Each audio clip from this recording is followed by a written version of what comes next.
Bonjour à tous et bienvenue sur notre chaîne. Aujourd'hui, on aborde un sujet qui préoccupe beaucoup d'entre vous. Ressentir des douleurs semblables à celles des règles, mais sans voir ces règles arriver. C'est une situation stressante, déroutante, et on va essayer de démêler tout ça ensemble pour mieux comprendre ce qui se passe dans notre corps. Alors, vous avez des crampes dans le bas-ventre, mal au dos, les seins sensibles. Tous les signes habituels sont là, mais rien ne se passe. La première pensée qui vient à l'esprit pour beaucoup, c'est bien sûr « Suis-je enceinte ?» Et c'est une piste tout à fait valable. Les crampes d'implantation, qui se produisent lorsqu'un ovule fécondé s'attache à la paroi de l'utérus, peuvent ressembler à s'y méprendre à des douleurs menstruelles. Elles sont souvent plus légères et peuvent s'accompagner de petites pertes rosées ou brunes. Si vous avez eu un rapport non protégé et que vous suspectez une grossesse, le moyen le plus simple et le plus fiable de le savoir est de faire un test de grossesse, surtout si vos règles ont plus d'une semaine de retard. Mais la grossesse n'est pas la seule explication possible. Loin de là.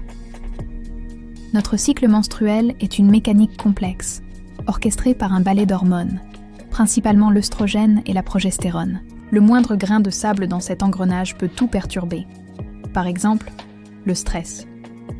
Que ce soit un stress émotionnel intense, comme des soucis au travail ou dans sa vie personnelle, ou un stress physique comme une maladie ou un entraînement sportif excessif, le corps peut réagir en mettant le système reproductif en pause.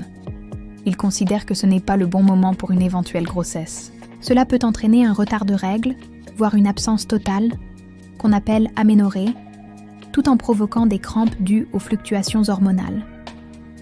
De la même manière, des changements importants dans notre mode de vie peuvent avoir un impact. Un voyage avec un décalage horaire important, une modification radicale de votre alimentation, une perte ou une prise de poids rapide.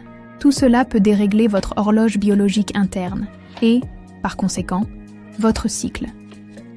Votre corps essaie de s'adapter et ces crampes peuvent être le signe de ces ajustements hormonaux.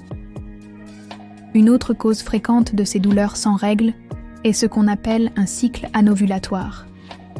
Normalement, chaque mois, un de vos ovaires libère un ovule. C'est l'ovulation. Mais parfois, pour diverses raisons, ce processus n'a pas lieu. Malgré l'absence d'ovulation, votre corps continue de produire des hormones qui préparent l'utérus, ce qui peut causer des crampes et d'autres symptômes prémenstruels, mais sans que les règles ne se déclenchent normalement. Ces cycles anovulatoires sont plus fréquents à certaines périodes de la vie, comme à l'adolescence, lorsque les cycles se mettent en place, ou à l'approche de la ménopause, la périménopause. Parlons maintenant de conditions médicales qui peuvent être en cause. Le syndrome des ovaires polykystiques, ou SOPK, est un dérèglement hormonal courant qui affecte de nombreuses femmes. Il se caractérise par des cycles irréguliers ou absents et peut provoquer des douleurs pelviennes, de l'acné ou une pilosité excessive. Les crampes sans règles peuvent être un des symptômes de ce syndrome. Une autre pathologie à laquelle on pense de plus en plus, et heureusement, c'est l'endométriose. C'est une maladie où des tissus similaires à la muqueuse de l'utérus se développent en dehors de celui-ci. Ces tissus réagissent aux hormones du cycle, ce qui peut provoquer des douleurs chroniques très intenses, pas seulement pendant les règles, mais aussi à d'autres moments du mois. Si vos douleurs sont sévères, persistantes et impactent votre qualité de vie, il est crucial d'en parler à un médecin. Le diagnostic de l'endométriose est souvent long, mais une prise en charge est possible pour soulager les symptômes. D'autres problèmes gynécologiques peuvent aussi être responsables. Des fibromes utérins, qui sont des tumeurs bénignes, ou encore une maladie inflammatoire pelvienne, qui est une infection des organes reproducteurs. Ces conditions nécessitent une consultation médicale pour être diagnostiquées et traitées correctement. Il est aussi possible que vous ayez simplement ovulé plus tard que d'habitude ce mois-ci. Si l'ovulation est décalée, vos règles le seront aussi. Vous pourriez donc ressentir des crampes au moment où vous attendiez vos règles, alors qu'en réalité, ce sont peut-être des douleurs liées à cette ovulation tardive. Le corps se prépare ensuite pour la phase lutéale, et les règles arriveront simplement plus tard que prévu. Alors, que faire concrètement quand on se retrouve dans cette situation ? D'abord, pas de panique. Comme on l'a vu, les causes sont multiples et souvent bénignes. Si un risque de grossesse existe, faites un test pour être fixé. Ensuite, essayez de vous détendre. Le stress ne fera qu'aggraver la situation.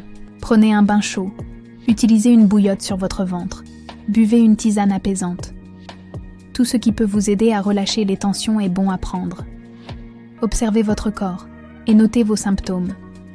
Tenir un journal de votre cycle peut être incroyablement utile.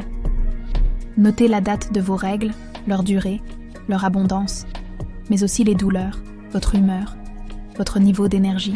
Sur le long terme, cela peut vous aider, ainsi que votre médecin, à déceler des schémas et à mieux comprendre ce qui se passe. Le plus important est de savoir quand consulter.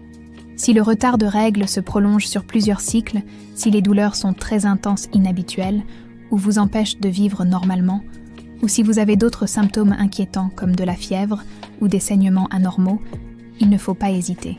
Prenez rendez-vous avec votre médecin, votre gynécologue ou une sage-femme. Ils sont là pour vous écouter, vous examiner et vous proposer des examens complémentaires si nécessaire, comme une prise de sang ou une échographie, pour poser un diagnostic précis. En résumé, des crampes sans règles peuvent être dues à une grossesse, au stress, à un dérèglement hormonal passager, à une ovulation tardive ou à des conditions médicales comme le SOPK ou l'endométriose. L'essentiel est d'être à l'écoute de son corps, de ne pas laisser l'inquiétude prendre le dessus et de chercher un avis médical lorsque la situation sort de l'ordinaire. Votre santé est primordiale et comprendre votre corps est le premier pas pour en prendre soin. Voilà pour ce tour d'horizon. J'espère que cette vidéo vous a éclairé et rassuré. Si vous avez vécu cette situation, n'hésitez pas à partager votre expérience dans les commentaires. Cela peut aider d'autres personnes. Merci de nous avoir suivis. N'oubliez pas de vous abonner à la chaîne pour ne pas manquer nos prochaines vidéos. Prenez bien soin de vous et à très bientôt